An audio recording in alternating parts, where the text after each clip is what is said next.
Selamat pagi saudara-saudara yang terkasih dalam Tuhan Yesus Kristus. Kita berjumpa kembali dalam sapaan dan renungan pagi GKI Salatiga hari ini Rabu 23 Desember 2020. Bersama saya Pendeta Yifta Setiawan Kriskunadi. Sebelum membaca dan merenungkan firman Tuhan, mari kita berdoa. Terima kasih Bapa di surga untuk hari baru yang diberikan kepada kami. Terima kasih untuk hidup dan kesehatan yang Tuhan karuniakan. Pagi ini kami kembali datang kepadamu dan akan merenungkan sabdamu. Terlebih di masa menjelang Natal ini, kami dapat ditolong oleh firman-Mu untuk dapat mempersiapkan diri menyambut Natal dengan sukacita, dengan tanpa kehilangan maknanya bagi kami. Mohon pimpinan serta tuntunan Roh Kudus, agar firman-Mu dapat kami pahami dan menjadi pegangan hidup bagi kami, serta apa yang Tuhan kehendaki dapat kami wujudkan. Kami naikkan doa kami di dalam nama Tuhan Yesus Kristus, Sang Firman Hidup. Saudara-saudara, bacaan dari Alkitab kita yang menjadi dasar renungan pagi ini, saya ambil dari kitab Galatia pasal 4, ayat 4 dan 5. Tetapi setelah genap waktunya, maka Allah mengutus anaknya yang lahir dari seorang perempuan dan takluk kepada hukum Taurat. Ia diutus untuk menebus mereka yang takluk kepada hukum Taurat, supaya kita diterima menjadi anak. Renungan pagi ini saya beri tema karena kita. Saudara-saudara, ada sebuah lagu yang aslinya berjudul We Are The Reason, yang kemudian diterjemahkan ke dalam bahasa Indonesia menjadi Karena Kita. Saya akan mengajak saudara-saudara untuk mendengarkan lagu ini dalam versi terjemahan bahasa Indonesianya.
Nah, menurut saudara-saudara, dengan lirik atau syair seperti itu, maka lagu Karena Kita ini lebih tepat disebut sebagai lagu apa?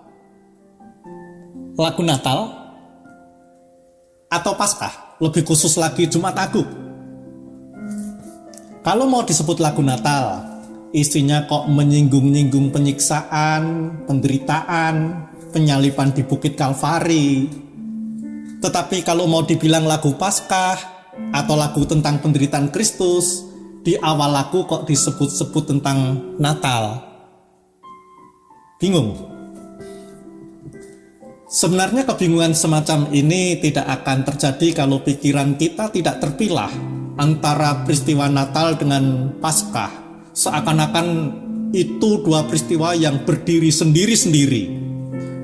Antara palungan, salib dan kubur kosong, antara Bethlehem, Kalvari dan kubur milik Yusuf dari Arimatea, itu terkait dengan sangat erat, bahkan menyatu dan tak terpisahkan.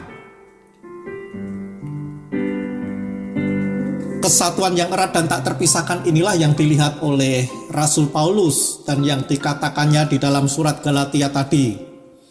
Paulus merangkum Natal dan Paskah dalam 2 kalimat singkat.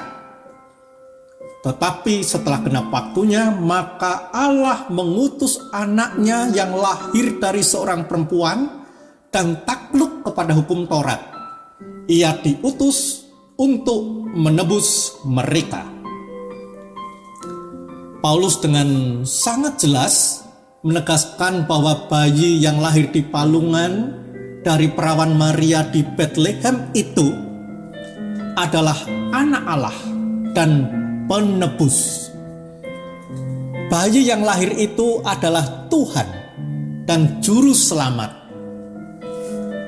Bisakah keyakinan iman semacam ini muncul apabila Paulus hanya berhenti pada kisah kelahiran Yesus di Bethlehem saja?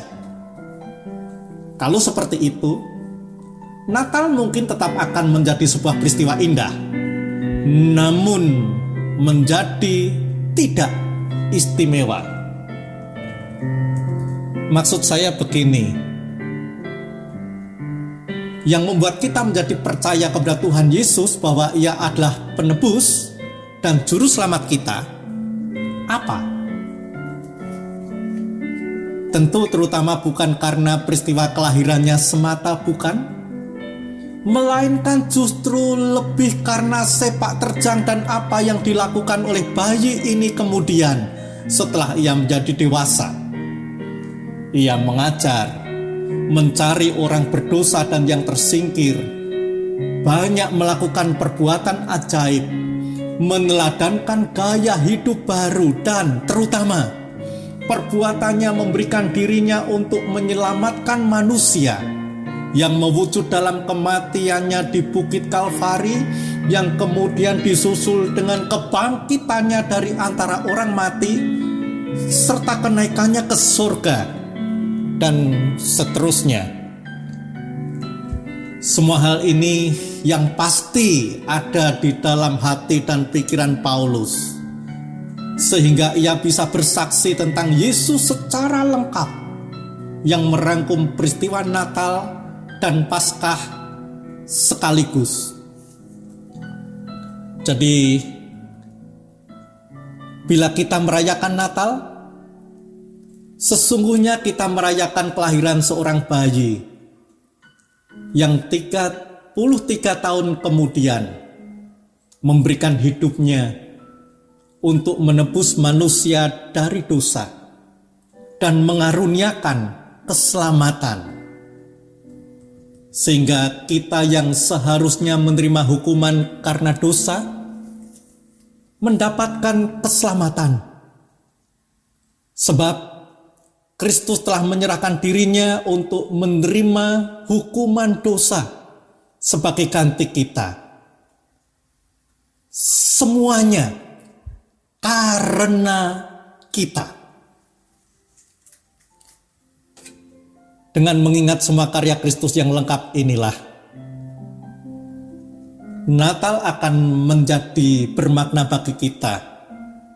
Sekalipun dalam tahun ini kita akan merayakannya secara berbeda dari tahun-tahun sebelumnya. Karena pandemi COVID-19 yang sedang menghebat, kita hanya bisa merayakannya di rumah secara online bersama keluarga kita. Namun kenyataan Natal adalah kelahiran Sang Juru Selamat dunia dan yang memberikan kehidupan bagi kita. Jelas tidak akan bisa dihapuskan oleh badai COVID-19 ini. Selamat mempersiapkan diri menyambut Natal bersama dengan keluarga dan tetap bersukacita. Tuhan Yesus memberkati. Amin.